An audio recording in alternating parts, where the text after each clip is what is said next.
আসসালামু আলাইকুম এভরিওয়ান। আশা করি আপনারা সবাই ভালো আছেন। আমিও আলহামদুলিল্লাহ আপনাদের দোয়া ভালো আছি। ইতিমধ্যে ভিডিওর শুরুতে আপনারা দেখতে পারলেন যে টুর্নামেন্ট, আর এখনও দেখতে পারতেছেন যে টুর্নামেন্ট শুধু 20 দিনের জন্য 500 দিয়ে 14,000।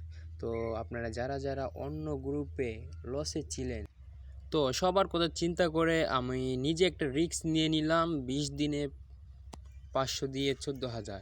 তো আপনারা যারা যারা অন্য গ্রুপে লস করছেন সমস্যা নাই, আমার ভিডিও ডিসক্রিপশন বক্সে কিংবা কমেন্ট বক্সে আমার দেওয়ার লিঙ্কে অ্যাকাউন্ট খুলবেন। সিম্পল বিষয়, অ্যাকাউন্ট খোলার পরে আমাকে নক দিবেন, সাথে আমার ইউজার নেম দিয়ে দিব। তারপর আমার নক দিলে একদম সিম্পল বিষয়, আপনাদেরকে ভিআইপি টুর্নামেন্ট গ্রুপে অ্যাড করা হবে এবং আপনারা 20 দিনে টুর্নামেন্টে 500 দিয়ে 14,000 প্রফিট করে দেব ইনশাল্লাহ। তো বেশি দেরি না করে লিঙ্ক দিয়ে আইডি খুলুন আর প্রফিট করুন উড়াধুরা। ধন্যবাদ সবাইকে।